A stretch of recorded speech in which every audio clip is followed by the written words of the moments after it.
প্রকৃতির তুলিতে আঁকা ডুয়ার্সের সবচেয়ে সুন্দর রত্ন ডুয়ার্সের রানী জয়ন্তী। পাহাড়, নদী, ঘন জঙ্গল আর বন্যপ্রাণীর এক অসাধারণ মিলনস্থল এই জয়ন্তী।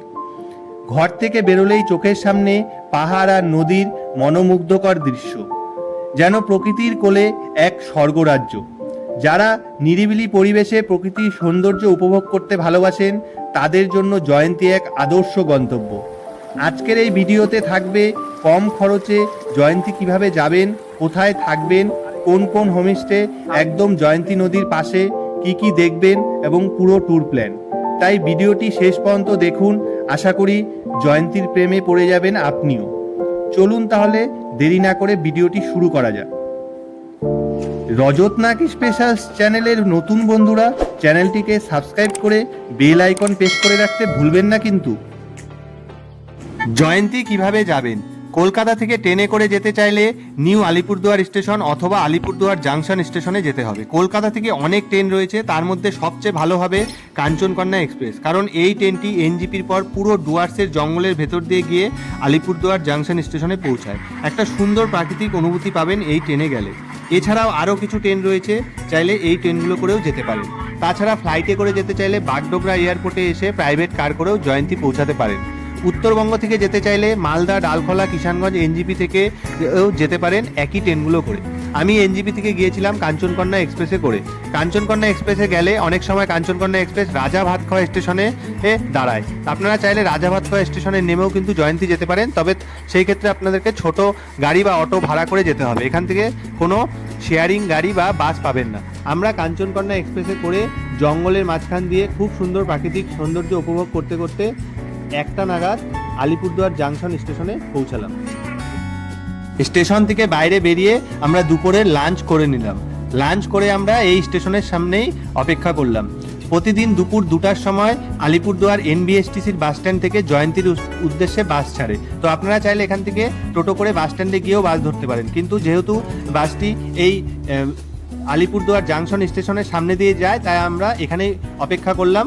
আর 2:15 নাগাদ জয়ন্তীর বাসটি আসলো আর আমরা বাসে করে রওনা দিলাম জয়ন্তীর উদ্দেশ্যে। শুনেছি এই বাসটা খুব ভিড় হয়, তাই আপনারা চাইলে কিন্তু স্টেশন থেকে টোটো করে এনবিএসটিসির বাস স্ট্যান্ডে গিয়েও বাসটা ধরতে পারেন, কিন্তু আমরা যেদিন গিয়েছিলাম সেদিন স্টেশনের সামনে থেকেই ধরেছিলাম এবং জায়গাও পেয়ে গিয়েছিলাম। এই বাসের সময় প্রতিদিন সকাল 7টা ও দুপুর 2টায় আলিপুরদুয়ার এনবিএসটিসির বাস স্ট্যান্ড থেকে ছেড়ে জয়ন্তীর উদ্দেশ্যে রওনা দেয়। আর জয়ন্তী থেকে ফেরার সময় হচ্ছে প্রতিদিন সকাল 8:30 ও বিকেল 3:30। এই বাসের ভাড়া মাত্র 30 টাকা। যদি আপনারা এই বাসে করে যেতে চান তাহলে কিন্তু এই কাঞ্চনকন্যা এক্সপ্রেস অথবা পদাতিক এক্সপ্রেসে করে আসতে হবে, তবেই এই বাসটা আপনারা ধরতে পারবেন। আর এই বাসে করে যদি যেতে না চান তাহলে যে কোনো বাকি ট্রেনগুলো এসে আপনারা এই নিউ আলিপুরদুয়ার স্টেশনে নেমে বাইরে থেকে ছোট গাড়ি রিজার্ভ করেও কিন্তু যেতে পারেন। তবে যারা কম খরচে ঘুরতে চান তাদের জন্য কিন্তু এই বাসটা বেস্ট অপশন, অনেক কম খরচে যেতে পারবেন। আমরা বাসে করে পৌঁছে গেলাম বক্সা টাইগার রিজার্ভের গেটের একদম সামনে। বাসে করে গেলে কিন্তু এখানে এক্সট্রা কোনো খরচ আপনাদের লাগবে না, কিন্তু আপনারা যদি ছোট গাড়ি ভাড়া করে অথবা নিজের পার্সোনাল কার নিয়ে আসেন তবে কিন্তু এই গেট পার হওয়ার জন্য প্রত্যেক গাড়ির জন্য 500 টাকা এবং এই গাড়িতে যতজন মানুষ থাকবে তার জন্য কিন্তু 150 টাকা করে পার পার্সন দিতে হবে। তবে সরকারি নির্দেশ অনুযায়ী এই টাকাটা কিছুদিনের জন্য নেওয়া বন্ধ ছিল, তবে সেটা কিন্তু আবার চালুও হতে পারে। তো আমরা বাসে করে খুব সুন্দর প্রাকৃতিক সুন্দর দেখতে দেখতে সামনের দিকে এগিয়ে চললাম। কিছুক্ষণ পরেই আমরা পৌঁছে গেলাম বক্সা মোড়ে। এই ডান দিক দিয়ে জয়ন্তী যাবে, কিন্তু বাসটা প্রথমে সোজা চলে যাবে বক্সার দিকে। বক্সার দিকে গিয়ে ওখানে যারা প্যাসেঞ্জার থাকে তাদেরকে নামিয়ে দিয়ে আবার ওখান থেকে ফেরত এসে বাসটা কিন্তু আবার জয়ন্তীর দিকে যাবে। তো সেখানে এই যে দেখুন বক্সার, এখানে এই আমরা পৌঁছে গেলাম। তো বক্সার এখানে গাড়ি পৌঁছে এখানে সব প্যাসেঞ্জারকে নামিয়ে দিয়ে আবার রওনা দিল জয়ন্তীর উদ্দেশ্যে। আবার এই যে আপনারা দেখুন এই যে বক্সা মোড়ে আবার গাড়ি চলে আসলো। বক্সার ওখানে প্যাসেঞ্জারকে নামিয়ে আবার বক্সা মোড় থেকে বাদিকে ঘুরে বাস জয়ন্তীর উদ্দেশ্যে রওনা দিল এবং প্রায় 1 ঘন্টার মতো সময় লাগে। আমরা পৌঁছে গেলাম জয়ন্তী বাস স্ট্যান্ডে। এই যে এটাই হচ্ছে জয়ন্তীর ছোট একটা মার্কেট রয়েছে, সেই মার্কেট। তো আমরা বাস থেকে নেমে এখন যে জয়ন্তী যে রিভার রয়েছে সেদিকে আমরা যাব, কারণ আমাদের যে হোমস্টে বুকিং করা রয়েছে আমরা আগের থেকে বুকিং করে এসেছি, তার ডিটেলস আমি সব দিয়ে দিচ্ছি। তো সেই জয়ন্তী রিভারের দিকে আমরা এগিয়ে যাচ্ছি। তো এখান থেকে চাইলে আপনারা যদি টোটো বা কিছু পান তো আপনারা যেতে পারেন, টোটো করেও, কিন্তু পায়ে হেঁটেও যাওয়া যায়, খুব বেশি দূর নয়, মোটামুটি 300 থেকে 400 মিটার। তো আমরা সেই জয়ন্তী রিভারের দিকে ধীরে ধীরে এগিয়ে চললাম। তো এই সোজা রাস্তা দিয়ে এসে এই যে একটা শুকনো গাছ রয়েছে, এই গাছের পাশ দিয়ে এই যে সোজা এসে বাদিক দিয়ে যে রাস্তাটি রয়েছে এই রাস্তা দিয়ে গেলেই কিন্তু জয়ন্তী রিভারে আমরা পৌঁছে যাব। তো আমরা এই রাস্তা দিয়ে সামনের দিকে এগিয়ে চললাম। এই যে এখানে একটি স্কুল রয়েছে, জয়ন্তী স্কুল। তো এই জয়ন্তী স্কুলের সামনের দিকে এগিয়ে চললাম, আর কিছুক্ষণ হেঁটেই আমরা পৌঁছে গেলাম একদম জয়ন্তী রিভারের সামনে। জয়ন্তী ঘুরতে আসলে কিন্তু জয়ন্তীতে অনেক হোমস্টে ও রিসর্ট পেয়ে যাবেন, কিন্তু অবশ্যই কিন্তু চেষ্টা করবেন এই জয়ন্তী রিভারের পাশে যে বিভিন্ন হোমস্টেগুলো রয়েছে সেই হোমস্টেগুলোতে থাকার। তবে এইখানে যদি থাকেন তাহলে কিন্তু আপনারা রুম থেকে বেরিয়েই বা রুমের বাইরে বসেই, রুমের সামনে বসেই কিন্তু আপনারা জয়ন্তী রিভার ও সামনে পাহাড় দেখতে পাবেন। সত্যি একটা আলাদাই অনুভূতি হবে। তো আমিও কিন্তু এই জয়ন্তী রিভারের একদম পাশেই একদম হোমস্টে নিয়েছিলাম, জয়ন্তী রিভারের সাথে লাগানো, মানে আমাদের হোমস্টের সামনে থেকে বসেই কিন্তু জয়ন্তী রিভার এবং পাহাড় খুব সুন্দর দেখা যেত। তো এই যে বিভিন্ন হোমস্টে রয়েছে, পরপর এই রাস্তাটি দিয়ে গেলেই কিন্তু পরপর বিভিন্ন হোমস্টে রয়েছে। তো আমি কিছু হোমস্টের নাম ও ফোন নাম্বার স্ক্রিনে দিয়ে দিচ্ছি, আপনারা চাইলে কিন্তু এই হোমস্টেগুলোতে থাকতে পারেন। এগুলো কিন্তু সবই একদম জয়ন্তী রিভারের পাশে যে বাঁধ রয়েছে, সেই জয়ন্তী রিভারের পাশে যে বাঁধের পাশে যে হোমস্টেগুলো রয়েছে তারই আমি সব সেগুলোরই কিন্তু নম্বর দিচ্ছি। আপনারা চাইলে কিন্তু এগুলোতে বুকিং করে আসতে পারেন। আর আমরা কোন হোমস্টেতে ছিলাম সেটাও আমি দেখিয়ে দিচ্ছি আপনাদের। এখানের হোমস্টেগুলোর ভাড়া কিন্তু 1000 থেকে শুরু করে 2500 টাকা পর্যন্ত পার নাইট হতে পারে। তো আপনারা কিন্তু বিভিন্ন হোমস্টে অনুযায়ী ভাড়া আলাদা আলাদা হতে পারে, সিজন অনুযায়ী আলাদা আলাদা হতে পারে।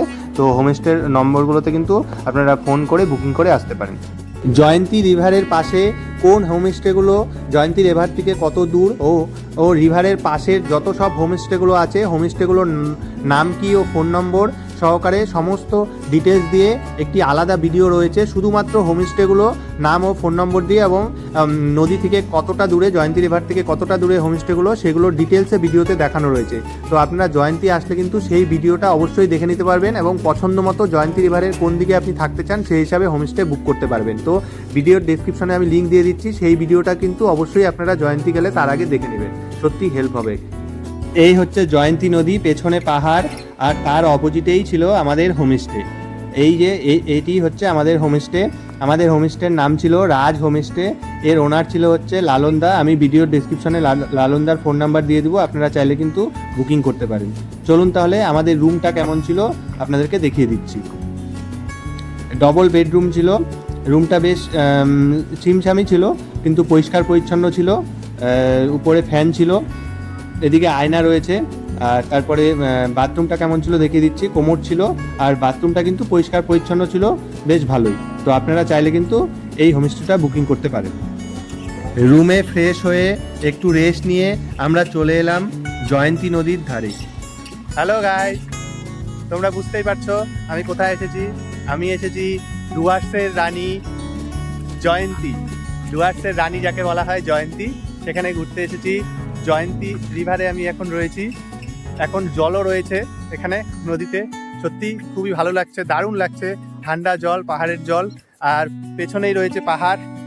আর এই যে এখানে রয়েছি আমরা, এই যে জয়ন্তীতে এসেছি একদম এই নদী ও পাহাড়ের সোজাসুজি যে হোমস্টে ও রিসর্টগুলো রয়েছে সেখানেই আমরা রয়েছি। দারুণ, রুম থেকে বেরিয়েই একদম সামনেই জয়ন্তী নদী ও পাহাড় দেখা যায়, দারুণ পরিবেশ।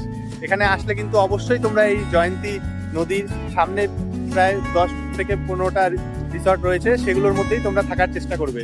হ্যাঁ, আর সামনেই বেরোই পাহাড় দেখতে পারবে, সামনে জয়ন্তী নদী দেখতে পারবে, দারুণ লাগবে।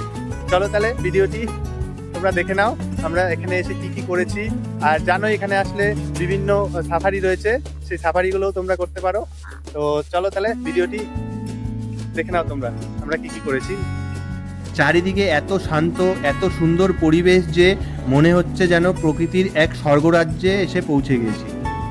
জয়ন্তী কখন আসবেন? জয়ন্তী বছরের যে কোনো সময় আসতে পারেন, তবে বর্ষাকালের সময় বা বৃষ্টি হওয়ার পরে আসলে কিন্তু সবচেয়ে ভালো, কারণ তাহলে আপনারা জয়ন্তী নদীতে জল পাবেন, যেটা আরও বাড়তি পাওনা। জয়ন্তী নদীতে জল থাকলে জয়ন্তীর সৌন্দর্য আরও কয়েক গুণ কিন্তু বেড়ে যায়। তবে অবশ্যই মনে রাখবেন জুন মাসের 15 তারিখ থেকে সেপ্টেম্বর মাসের 15 তারিখ পর্যন্ত কিন্তু জয়ন্তীর সমস্ত সাফারিগুলো বন্ধ থাকে। তাই যদি সাফারি করতে চান তাহলে ওই একটা মাস বাদ দিয়ে কিন্তু আপনারা জয়ন্তী আসবেন, আর বাকি আপনারা বছরের যে কোনো সময় আসতে পারেন। সামনে স্বচ্ছ জলের কলকল ধ্বনি, আর ঠিক পেছনেই মাথা উঁচু করে দাঁড়িয়ে আছে সবুজ পাহাড়। শীতল বাতাস, নদীর সুর আর পাহাড়ের অপূর্ব দৃশ্য সব মিলিয়ে এক অসাধারণ অনুভূতি। যারা প্রকৃতিকে কাছ থেকে অনুভব করতে ভালোবাসেন তাদের জন্য জয়ন্তী সত্যিই এক স্বপ্নের জায়গা। ধীরে ধীরে সন্ধ্যা নেমে এলো। প্রকৃতির সঙ্গে কিছু অনবদ্য মুহূর্ত কাটিয়ে আমরা ফিরে এলাম আমাদের হোমস্টেতে। এরপর আমরা রাতের ডিনার করলাম এবং আমাদের প্রথম দিনটা কিন্তু এভাবেই শেষ হলো। পরের দিন সকালে ঘুম থেকে উঠে হোমস্টে সামনে বসে এক কাপ গরম চায়ে চুমুক দিতে দিতে সামনে বয়ে চলা জয়ন্তী রিভার আর পেছনে দাঁড়িয়ে থাকা সবুজ পাহাড়ের এই অপূর্ব দৃশ্য যেন মনকে এক অন্যরকম শান্তিতে ভরিয়ে দিল। এরপর আমরা সকালের ব্রেকফাস্ট করার জন্য এখানে একটি হোমস্টে রয়েছে বনান্তে, সেই হোমস্টেতে রুমও রয়েছে এবং সাথে কিন্তু রেস্টুরেন্টও রয়েছে। তো আপনারা যে কোনো হোমস্টেতে থাকুন না কেন এই বনান্তের রেস্টুরেন্টে এসে কিন্তু খেতে পারেন, নিজেদের হোমস্টেতেও খেতে পারেন আর চাইলে এই হোমস্টেতে রেস্টুরেন্টেও কিন্তু এসে খেতে পারেন। আমরা একদিন আমাদের নিজেদের হোমস্টেতে খেয়েছিলাম, বাকি সব বাড়ি কিন্তু আমরা বনান্তের যে রেস্টুরেন্ট আছে সেখানে এসে খেয়েছিলাম। এখানের খাবার কোয়ালিটিও কিন্তু আমার খুব ভালো লেগেছে, আমি তাই প্রত্যেকবার এখানেই খেয়েছি। তো আপনারাও কিন্তু তাই করতে পারেন। তো আমরা এই বনান্তেতে এসে সকালের ব্রেকফাস্ট করে নিলাম। এরপর আমরা নেমে পড়লাম জয়ন্তী নদীর স্বচ্ছ ঠান্ডা জলে। কলকল করে বয়ে চলা পাহাড়ি নদী, পেছনে সবুজ পাহাড় আর চারপাশের প্রকৃতির আপার সৌন্দর্যের অনুভূতিটা ছিল সত্যিই অসাধারণ। অল্প জলের মধ্যেই সবাই মিলে স্নান, হাসি ঠাট্টা আর খুনসুটিতে কেটে গেল দারুণ কিছু আনন্দময় মুহূর্ত। এত সুন্দর পরিবেশে সময় যে কখন কেটে গেল তা বুঝতেই পারিনি।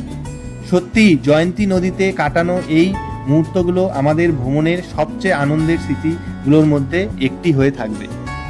এই জয়ন্তী নদীতে কাটানো কিছু সুন্দর মুহূর্ত আপনারা দেখে নিন।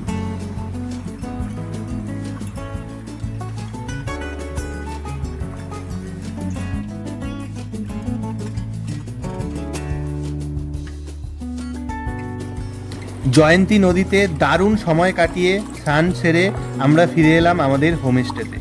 হোমস্টের সামনে বসেই চোখের সামনে নদী আর পেছনে পাহাড়ের অপূর্ব দৃশ্য দেখতে দেখতে সেরে নিলাম দুপুরের খাবার। প্রকৃতির এমন মনোমুগ্ধকর পরিবেশে সাধারণ খাবারও যেন হয়ে উঠেছিল আরও বেশি সুস্বাদু। দুপুরের লাঞ্চ কমপ্লিট করে আমরা কিছুক্ষণ রেস্ট নিয়ে নিলাম। এরপর 4টা নাগাদ আমাদের সাফারির গাড়ি চলে আসলো। আমরা সাফারির গাড়ি করে রওনা দিলাম সাফারি করার উদ্দেশ্যে। এবার সাফারি নিয়ে আপনাদের কিছু তথ্য দিয়ে রাখি। জয়ন্তী আসলে এখানে অনেক রকমের সাফারি রয়েছে। আপনি সকালে একটা, বিকালে আরেকটা, 2-3টে সাফারি কিন্তু করতে পারেন। আমি আগেও অনেকবার এখানে এসেছি এবং অনেক সাফারি করেছি, তাই এবার আমি বেশি সাফারি করিনি, একটাই সাফারি করেছি, সেটা হচ্ছে রাজা ভাত খাওয়া 25 মাইল সাফারি। আর বাকি যে সাফারিগুলো রয়েছে জয়ন্তী কোর সাফারি, রাজা ভাত খাওয়া 25 mile safari, Chunia tower safari, Mahakal safari, Pokhri safari, এই সমস্ত সাফারির রেট কি রয়েছে, এই রেটগুলো কিন্তু ফুল একটি গাড়ির রেট। হ্যাঁ, সেটাতে আপনি 4 জন থেকে 6 জন যেতে পারবেন। সেই রেট কত রয়েছে, এই রেট কিন্তু সরকারি রেট। তো সরকারি রেট অনুযায়ী যদি রেট কখনো বাড়ে বা কমে তবেই কিন্তু এর কম বেশি হবে, তাছাড়া কিন্তু এই রেটেই হবে। হ্যাঁ, আর এর সাথে এক্সট্রা 200 টাকা করে অ্যাডভান্স বুকিং চার্জ নেওয়া হয়। তো যেই চার্জ রয়েছে তার সাথে এক্সট্রা 200 টাকা করে ধরে যে টাকাটা হবে সেটাই কিন্তু এই প্রত্যেকটা সাফারির রেট। তো আপনারা কিন্তু, আমি ভিডিও ডেসক্রিপশনে কিছু সাফারি যারা করায় তাদেরও ফোন নাম্বার দিয়ে দিলাম, আপনারা চাইলে তাদেরকে ফোন করে কিন্তু সাফারি বুকিং করতে পারেন। আর আমরা যে সাফারিটা করেছি সেটা হচ্ছে রাজা ভাত খাওয়া যে সাফারিটা রয়েছে সেটা। মনে একরাশ উত্তেজনা নিয়ে আমরা জঙ্গলের আঁকাবাঁকা পথ দিয়ে এগিয়ে চললাম। যদি দেখা মিলে হাতি, বাইসন, চিতা বাঘ, হরিণ, ময়ূর কিংবা জঙ্গলের আরও নানান বন্যপ্রাণী। ঘন সবুজ জঙ্গলের আঁকাবাঁকা পথ পেরিয়ে কখনো শুকনো নদীর বুকে চলতে চলতে আমাদের সাফারি জিপ এগিয়ে চলল অজানার সন্ধানে। এই ভিডিওতে টোটাল সাফারিটা দেখাতে গেলে ভিডিওটি প্রচুর বড় হয়ে যাবে, তাই আমি সাফারিটার খুবই অল্প পরিমাণে এখানে দেখালাম। আমার আরেকটি ভিডিও রয়েছে শুধু সাফারি নিয়ে, তো আপনারা চাইলে কিন্তু ভিডিওর ডেসক্রিপশনে লিংক রয়েছে, ক্লিক করে সেই সাফারির ভিডিওটিও কিন্তু দেখতে পারেন। অনেক পথ চলার পরে আমরা ময়ূর ও প্রচুর পরিমাণে হরিণ দেখতে পেলাম। তারপরে আরও আমরা এগিয়ে যাওয়ার পরে আরও অনেকক্ষণ চলার পরে আমরা একটি টাওয়ারের সামনে এসে দাঁড়ালাম। এখানেই অপেক্ষা করব যে আমরা চিতাবাঘ দেখতে পাই কিনা। এখানে অনেকক্ষণ ওয়েট করার পর আমাদের যার জন্য সাফারি করতে আসা চিতাবাঘ ও হাতি দেখার জন্য ও বাইসন দেখার জন্য, কিন্তু আমাদের কিছুটা এখানে ইচ্ছা পূরণ হলো। আমরা দেখতে পেলাম চিতাবাঘের। সত্যি দূর থেকে খুব ভালো করেই দেখতে পেলাম, যতটা সম্ভব আমি ক্যামেরাবন্দি করেছি। দেখুন, খুবই ভালো লাগলো চিতাবাঘ দেখে। অনেকেই দেখতে পায় না শুনেছি, তবে আমরা দেখতে পেয়েছিলাম, সত্যি খুবই ভালো লেগেছে। চিতাবাঘ দেখে এখান থেকে ফেরার পথে প্রায় সন্ধ্যা হয়ে আসছিল। সে সময় আমরা দেখতে পেলাম, লাস্ট যে ইচ্ছাটা ছিল যে হাতি আমরা দেখতে পেলাম না, অনেক দূর থেকে আমরা দেখতে পেলাম হাতিকে। এই যে দেখুন, আপনারা বুঝতে পারছেন কিনা, অনেক দূর থেকে জুম করে আমি ভিডিওটা করেছি, তাই অনেকটাই আবছা, তাও আপনারা দেখুন। সত্যি মানে হাতিও দেখলাম, চিতাবাঘও দেখলাম। সত্যি খুবই ভালো লাগলো সাফারি করে। সত্যি খুবই ভালো সাফারি হয়েছে আমাদের। আর আমাদের সাফারি গাইড দাদা আমাদের হাতি ও চিতাবাঘ দেখানোর জন্য সত্যি অনেক চেষ্টা করেছেন, তার জন্য অনেক এক্সট্রা সময়ও আমাদের দিয়েছেন। সত্যি সাফারি করে খুবই ভালো লাগলো। আর সাফারি করে ফিরতে ফিরতে আমাদের সন্ধ্যা হয়ে গিয়েছিল। আমরা সন্ধ্যার পর হোমস্টেতে ফিরে আসলাম। রাতের ডিনার করে আমাদের সেকেন্ড দিনটা এভাবেই শেষ হলো। পরের দিন সকালে উঠে ব্রেকফাস্ট করে বেরিয়ে পড়লাম হোমস্টে থেকে নিউ আলিপুরদুয়ার স্টেশনের উদ্দেশ্যে। 8:30 নাগাদ জয়ন্তী বাস স্ট্যান্ড থেকে এনবিএসটিসির বাসে করে আমরা নিউ আলিপুরদুয়ার স্টেশনে যাব বলে।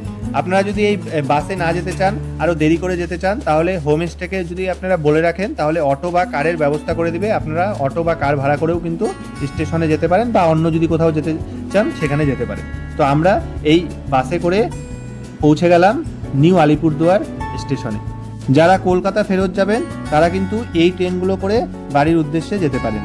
আর আমরা 11:50 নাগাদ তিস্তা তোরসা এক্সপ্রেসে করে বাড়ির উদ্দেশ্যে রওনা দিলাম। আর আমাদের এই জয়ন্তী ট্যুরটা এখানেই শেষ হলো। ভিডিও সংক্রান্ত কোনো কিছু জানার থাকলে কমেন্টে প্রশ্ন করতে পারেন। ভিডিওটি কেমন লাগলো অবশ্যই জানাবেন। ভালো লাগলে লাইক, কমেন্ট, শেয়ার করবেন। আর নতুন নতুন ভ্রমণ ভিডিও পেতে চ্যানেলটি সাবস্ক্রাইব না করা থাকলে অবশ্যই সাবস্ক্রাইব করে বেল আইকন প্রেস করে রাখবেন। আবার দেখা হবে নতুন কোনো জায়গা নিয়ে পরের ভিডিওতে। ততক্ষণ সকলে ভালো থাকবেন, সুস্থ থাকবেন। ধন্যবাদ।